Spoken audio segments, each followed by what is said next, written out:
Assalamualaikum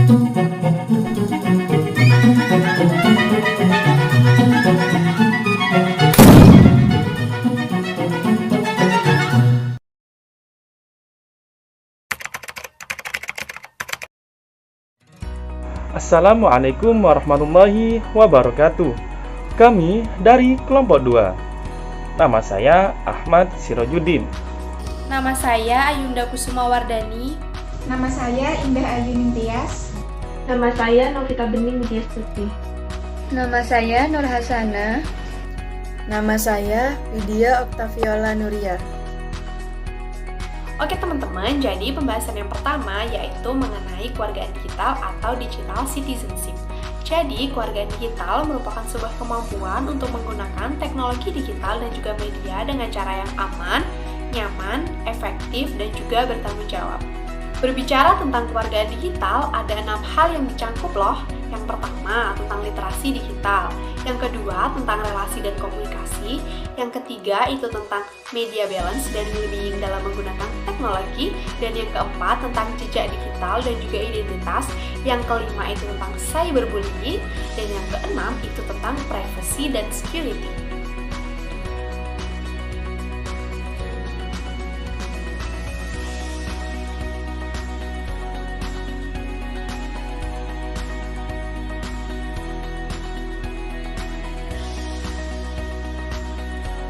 Dari cuplikan tadi, yaitu tentang berita hoax atau berita palsu. Nah, kalau teman-teman tahu nih, biasanya kalau kita bermedia sosial yang kita posting ataupun kita dapatkan dari informasi postingan orang-orang lain, yaitu tentang konten. Nah, ini adalah seputar literasi digital, di mana kita harus punya sikap kritis agar kita tidak mudah terkena hoax atau berita palsu. Selanjutnya adalah tentang privacy dan security. Nah, tentunya kita pernah berurusan dengan yang namanya password kan? Mau tahu nggak? Ini ada tips buat kalian untuk membuat password yang kuat dan aman. 1. Jangan gunakan informasi pribadi seperti nama, tanggal ulang tahun, ataupun tanggal jadian. Kasian dong yang jomblo. Nah, yang kedua, gunakan password dengan panjang minimal 6-8 karakter. Yang ketiga, gunakan kombinasi antara simbol, huruf, dan juga angka dalam membuat password. Yang keempat, gunakan password yang berbeda untuk tiap akunnya. Selanjutnya, media balance dan well-being, yaitu bagaimana cara kita menjaga keseimbangan antara hidup di dunia digital dan dunia nyata, serta kita bisa menjaga diri dari risiko negatif akibat mengakses teknologi secara berlebihan. Pasti teman-teman merasakan waktu masa pandemi di mana kita belajar dari rumah dan ada juga yang kerja dari rumah. Jadi, setiap berapa lama mata kita melihat ke layar handphone maupun layar laptop dalam jangka waktu yang cukup lama, hal ini membuat mata capek dan juga lelah.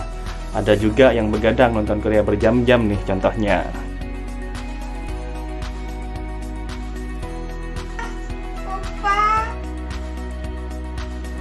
Nah, ternyata menggunakan gadget secara berlebihan itu membuat sesuatu yang harusnya berjalan baik malah berjalan tidak baik, seperti jadi kecanduan.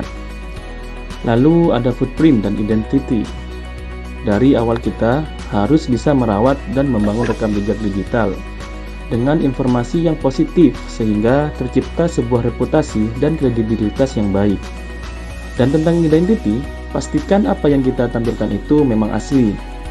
Contohnya di sekeliling kita, mungkin ada yang memiliki lebih dari satu akun. First account tampil ke umum, dan second account hanya tampil ke teman dekat, dan third account untuk staf mantan ataupun gebetan.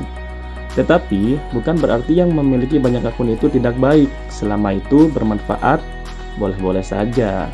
Tapi poinnya adalah, yuk kita juga lebih menyadari dan mengelola identitas diri. Apa yang tampil di media sosial jangan terlalu beda jauh dengan diri kita. Nah, untuk selanjutnya, relationship dan communication. Teknologi itu seharusnya mendekatnya yang jauh dan merapatkan yang dekat. Tapi, terkadang ada tanggapan, "Ih, kamu main HP terus ya? Dari tadi dicuekin." Nah, jangan-jangan teknologinya masih belum digunakan untuk meningkatkan kualitas dan jangkauan hubungan dengan orang lain. Mari baca komentar. Apaan sih alay lu? Awas ada grandong. Koyok ondel-ondel. Dan terakhir, ini juga penting, yaitu tentang cyberbullying, digital drama, dan hate speech. Hati-hati, karena banyak orang lebih berani di dunia digital. Karena katanya, lebih susah dilacak polisi, padahal tidak juga. Wajahnya tidak terlihat, karena bisa menggunakan identitas lain, atau istilahnya fake account. Jadi, seolah-olah mereka bisa bertindak seenaknya. Kenapa sih orang melakukan cyberbully? Ada beberapa faktor seperti hanya untuk hiburan pengisi waktu luang, hanya bercanda, mencari perhatian, frustasi, marah, ingin balas dendam, dan masih banyak lainnya. Selanjutnya mengenai digitalisasi kebudayaan dan teknologi informasi komunikasi. Dahulu, jika kita ingin melihat suatu pameran, kita harus menyaksikannya secara langsung nih. Tetapi dengan semakin canggihnya teknologi, kita dapat menyaksikannya di rumah atau dimanapun melalui beberapa aplikasi seperti live streaming YouTube dan sebagainya. Media massa dan budaya itu tidak dapat terpisahkan.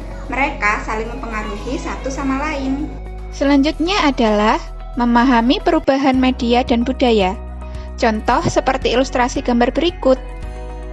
Dalam sebuah konstruksi bangunan yang ada orang Sunda, di mana mandornya ini bilang, "Cokot kalengna," dan dijawab oleh salah satu tukang, "Atos." Tapi berbeda dengan konstruksi bangunan yang isinya orang Jawa. Mandornya bilang, "Cokot kalengi," dan dijawab oleh sang tukang, "Atos." Taunya malah digigit. Hal itu terjadi karena perbedaan bentuk komunikasi. Dalam bahasa Sunda, cokot berarti ambil dan atos berarti sudah. Sedangkan dalam bahasa Jawa, cokot artinya gigit dan atos artinya keras.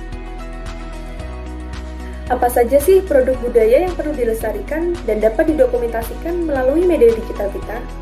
Nah, produk-produk budaya yang ada jenisnya ada dua, yaitu ada yang berwujud dan tak berwujud.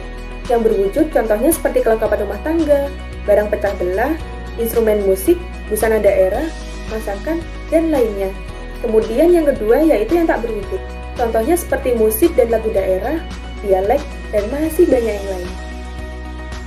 Kemampuan produksi budaya dalam ruang digital membutuhkan dua keterampilan sekaligus, yakni keterampilan menghasilkan produk budayanya itu sendiri, kemudian memproduksinya dalam bentuk tampilan digital. Hal yang perlu diperhatikan dalam memproduksi sebuah konten budaya ke dalam berbagai sajian konten digital, para kreator memiliki kewajiban untuk meminta izin terlebih dahulu dari individu-individu yang hendak diekspos kegiatannya. Setelah melalui tahapan memproduksi konten budaya, selanjutnya adalah mendistribusikan konten tersebut. Berikutnya adalah pelestarian seni, budaya, dan bahasa daerah di ruang digital. Berikut ditampilkan beberapa contoh kelompok teater, budaya, seni, dan rumah produksi yang sudah memiliki ruang digital. Jakarta Movement of Inspiration, Ravacana Film, Koalisi Seni. Komunitas Sahaja. Lalu, ada pameran-pameran di bidang budaya dalam bentuk visual digital, di mana pada masa pandemi kita tidak bisa keluar rumah kecuali untuk kegiatan yang penting-penting dulu. Nah, apalagi kalau kita mengadakan pameran secara offline. Jadi, ada mahasiswa DKV dari Universitas Negeri Malang memberikan solusi nih dengan mengadakan pameran desain secara virtual yang berjudul Culture in Me. Pada tahun 2020, momentum yang cukup unik dilakukan oleh KJRI Mumbai di India yang menggelar Sendratari Ramayana di pelataran Candi Prambanan yang disiarkan langsung melalui streaming YouTube selama 2 jam. Ini adalah salah satu bentuk intervensi budaya yang bisa dikembangkan oleh berbagai organisasi dan lembaga yang ada di Indonesia. Nah, jadi itu dia teman-teman penjelasan mengenai digital citizenship dan digitalisasi kebudayaan dan teknologi informasi komunikasi. Semoga bermanfaat bagi kita semua. Oh iya, ada pantun nih. Burung puyuh dimakan biawak. Makan salak sambil menganyam. Gunakanlah teknologi dengan bijak. agar hidup aman dan tentram. Buset, repet teteo. Terima kasih. Assalamualaikum warahmatullahi wabarakatuh.